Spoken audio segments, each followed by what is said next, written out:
Such thrill and pleasure being here. My name is Srdja Popovic, and I'm not paying Alex enough for this type of introductions.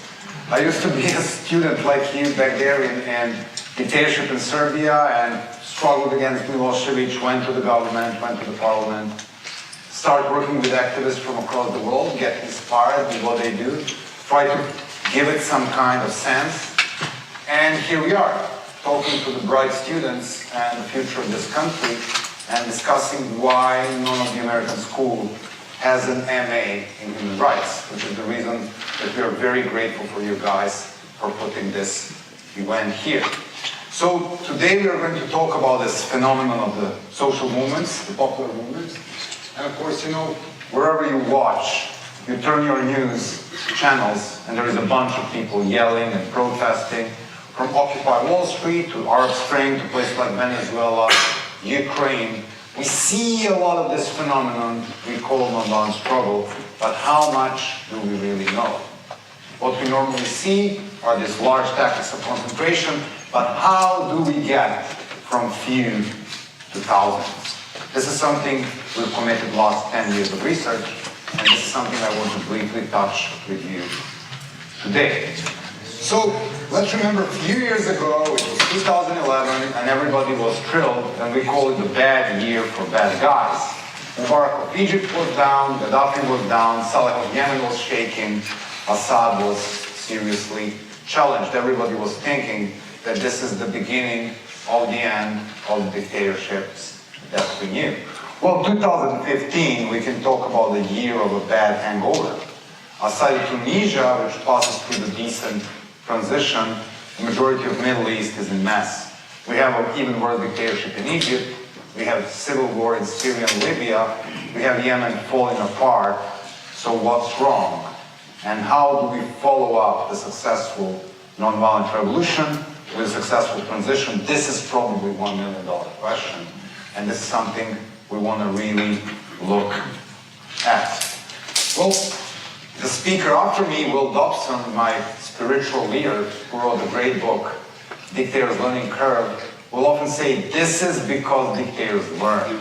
And if we are looking at the human rights records, and we're looking at the freedom of the world, and this is the Freedom House chart, we can see that basically the number of the free and non-free countries since 19 stagnates. So we know the groups are learning new skills, we know the groups are learning how to use new media, but we also know that bad guys are learning. They are learning to prevent youth groups and student groups to take it to the streets. So what we need to do is to learn faster. So one of the reasons it is particularly important here at Yale is that we really want to look at this educational program. Well, people will understand what is this little power that shakes the world. How many of you are familiar with the movie Lord of the Rings? I'll tell you a story behind every successful nonviolent revolution. It's always a puzzle. And when we were writing this Blueprint for Revolution book, the people were teasing me. It's like, you are trying to sell to the activists your private religion of Tolkienism. And I say, no, it's just because it's very similar in the common life.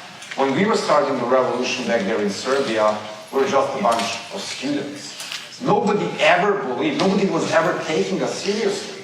We're fighting the guy with a powerful military ready to start 5 wars, ready to do awful things like ethnical cleansing in Srebrenica. And when people were asking us, why do you think you can succeed? The answer was simple, because it has to be us.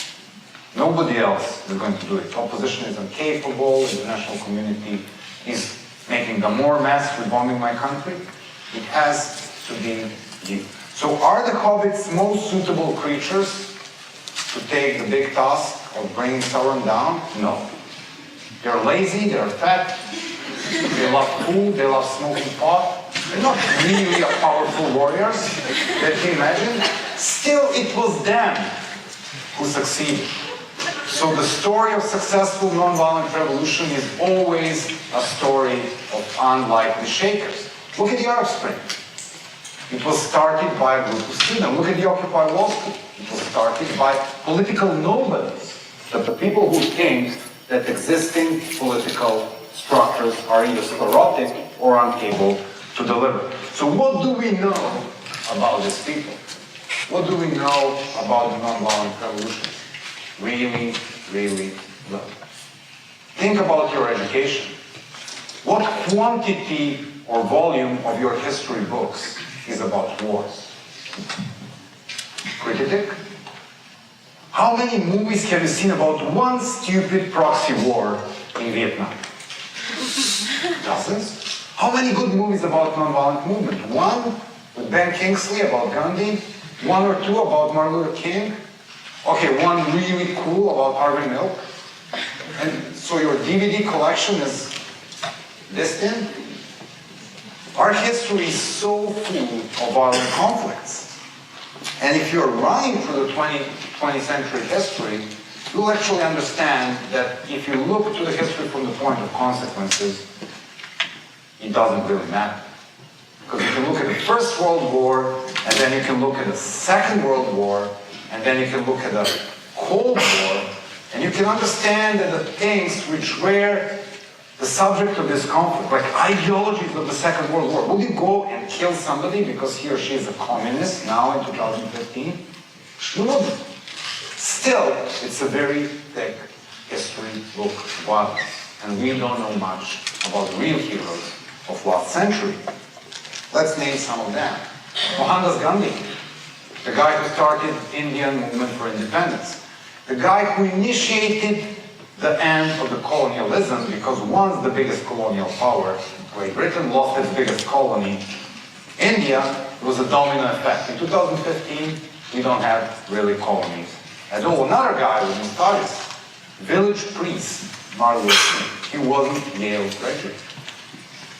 He started a movement which ended up 30 years afterwards in South Africa. Consequences are tremendous. 2015, you can't really judge a person per color of skin. Plus you have a black president of the United States of America. How come that we don't think about this very, very important change?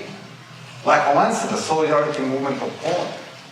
The guy who started the end of the Soviet Union. United Europe, the continent where I live, originated from an electrician. The guy wasn't even go to the college, the hobby, if there was ever one.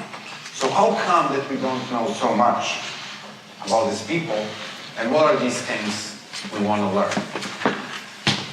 So of course, it's always beautiful to quote Martin Luther King, who said there is more power in socially organized masses on the march than there is in guns in the hands of a few desperate men. Our enemies would prefer to deal with a small armed group rather than with a huge unarmed mass. Mentioning this, Martin Luther King really hit the very essence of the nonviolent social change. Why it is so effective? Because the half of your manpower in nonviolent struggle are women. Teenagers. Retired people who can still hit pots and pans from their window or bake cakes or take care of wounded students. And when you look at the numbers, you'll be amazed how ridiculous your history books are.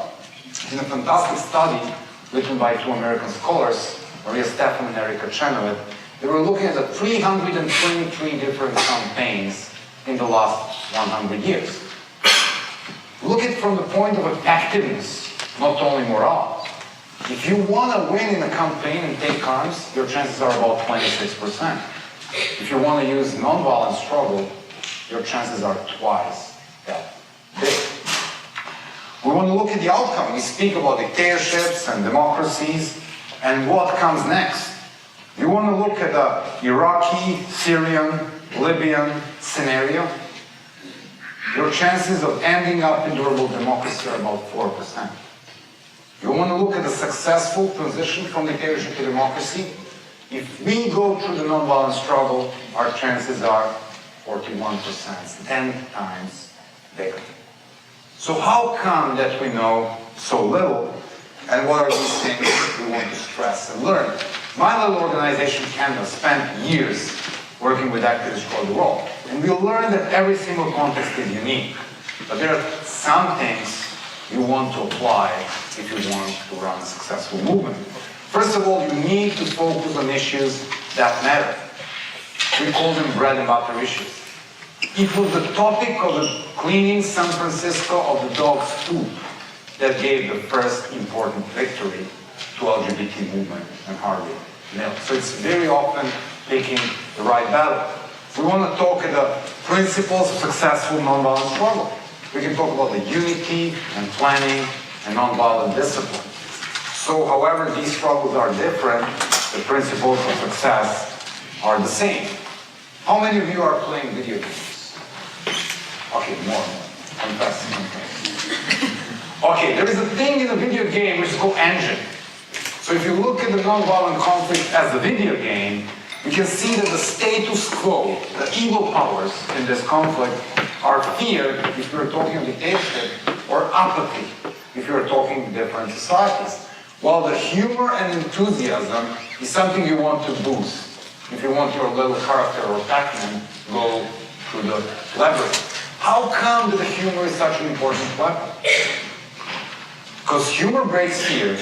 Humor makes your movement cool and in, and humor often makes your opponent do stupid mistakes. There is a whole coin coming out of it, which we call optimism. And in the book and in the class, we speak a lot about this, how the most evil guys in the world are completely incapable of dealing with somebody who mocked them effectively. New media, we were super obsessed following the Arab Spring, Facebook revolution, Twitter revolution. Yes, new media are really important. They make organizing faster, cheaper, and safer. They put a price tag on the state-sponsored violence. Wherever you see the demonstrations, the people are taping. They're also very important for learning, because what we really want to discover is like, what if we can train 30,000 people through online program in how to build a successful nonviolent movement? What if we do it through Yale and Coursera or edX? You can look at these programs and see that the future of learning is there. And also you can look at the various groups and see that they learn for the first time horizontally. The great nightmare of world dictators are the activists learning horizontally from the activists. So it's very difficult to prevent this knowledge from flooding into the country. As Will Dobson will say very soon, we are facing a new century. 30, 40 years ago, it was really about how many tanks or foot soldiers or nuclear bombs you had. The question of 21st century is how fast we learn. How passionate we are in understanding what the brave people are doing to make this a better world, and whether we are capable of developing programs which will teach social elites like you guys, as well as foot soldier activists, in how to use nonviolent struggle to change their societies for better. Whether the bad guys will learn faster, I don't know. They're trying hard. The whole mechanism of secret services is now taking into how to prevent the world from changing. Whether we or them win, it depends on you. Fight for events like this and fight for programs in understanding human rights. Thank you for organizing this. My pleasure and honor being here.